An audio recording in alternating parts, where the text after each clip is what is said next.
Welcome to episode 2 of our Basics of Valuation series. In this video, you will learn another important metric used to assess the valuation of a company. This metric is known as price to free cash flow. Why is valuation important? Understanding how much a company is worth can help us decide whether we should buy it.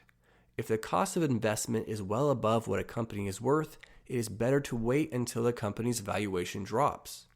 Before we discuss price to free cash flow, we first need to understand what free cash flow is. In our last video, Ben and Maggie offered competing investment opportunities. To better understand cash flow, let's look more closely at Ben's coffee shop. In the last video, he told you his coffee shop earned $250,000 per year. Sounds good, right? During his presentation, you ask him to explain the expenses of running his shop. He informs you that the supplies such as coffee beans, milk, and sugar cost him $40,000 last year. He paid out $35,000 to his part-time barista who works with him, $25,000 in mortgage, $2,000 for repairs, and $3,000 in equipment, such as specialty machines he uses to make the drinks. After all of his expenses and taxes are accounted for, the remaining balance is $50,000. This $50,000 is what we call free cash flow. It is the money a company has left over after accounting for expenses, taxes, and capital expenditures like a building or equipment. Free cash flow is the money not required for operations or investment. Ben has $50,000 to further expand his coffee shop, reduce his debt further, or distribute to shareholders. This might mean a dividend to someone like you. A dividend is a payment made to individuals who own part or all of a company. Because you would own 10% of his company, if the coffee shop paid out all $50,000 of the free cash flow, you would receive $5,000 for that year. Now that we know what free cash flow is, what is price to free cash flow? Like price to earnings, it is a ratio used for valuing a company. It shows how much you are paying compared to the amount of cash a company can generate. More spare cash after expenses means more cash they can give back to you in a dividend, reinvest in their business, or more cash for share buybacks. Low price to free cash flow ratios typically mean the shares are undervalued and prices will soon increase. As you know from episode 1, Ben offered you 10% of his company for $500,000. This is our price. The free cash flow was $50,000. Price to free cash flow is price divided by free cash flow. So $500,000 divided by $5,000, or 10% of the $50,000 of company free cash flow, is 100. Your price to free cash flow ratio is 100. While price to free cash flow ratios vary by industry, 100 is typically very high. Maggie runs her numbers by you as well. She offered you 10% of her company for $225,000. Her earnings are about $150,000 per year. Her shop is small, and she owns it outright. She operates the store entirely by herself, has big markups on her specialty items, and keeps expenses low. She explains that the free cash flow for her company is $120,000.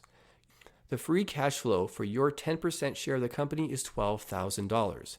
That's 10% of the $120,000 of free cash flow. $225,000 divided by $12,000 is 18.75.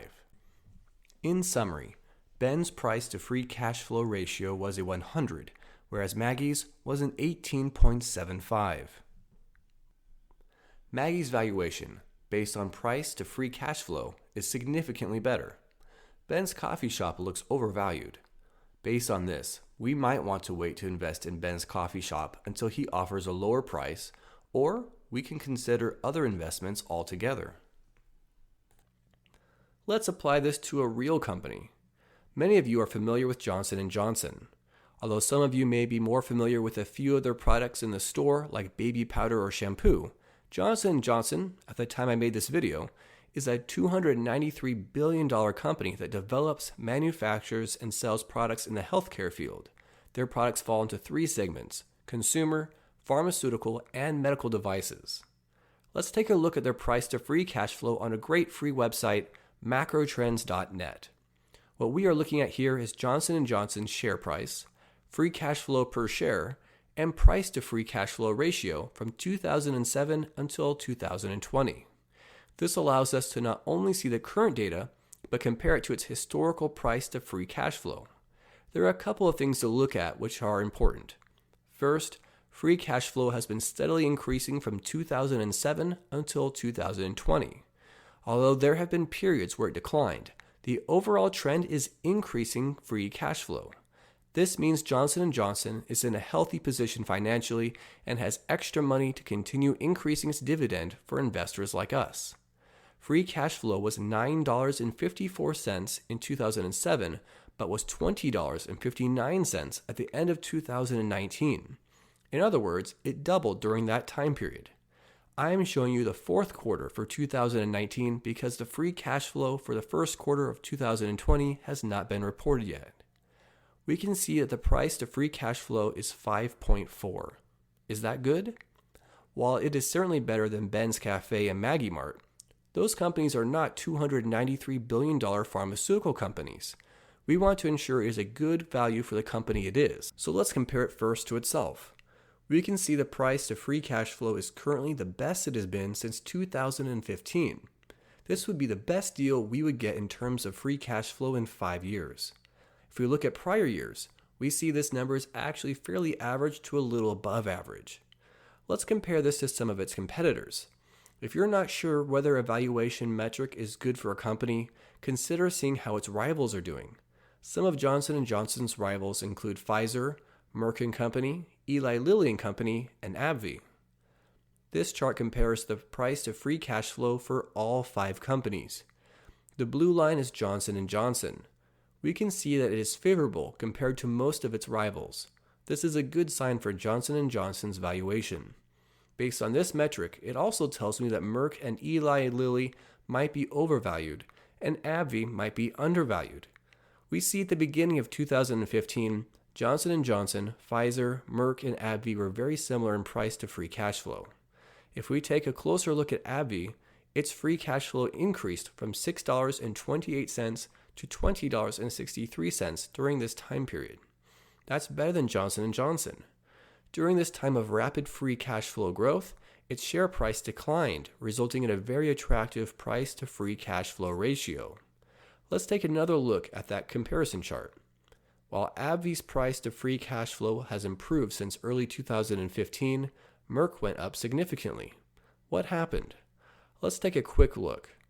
In early 2015, Merck's free cash flow was $7.23. It has since increased very minimally to $7.28. Thus, while Johnson & Johnson has increased steadily and Abbvie went up dramatically, Merck barely had any improvement in free cash flow.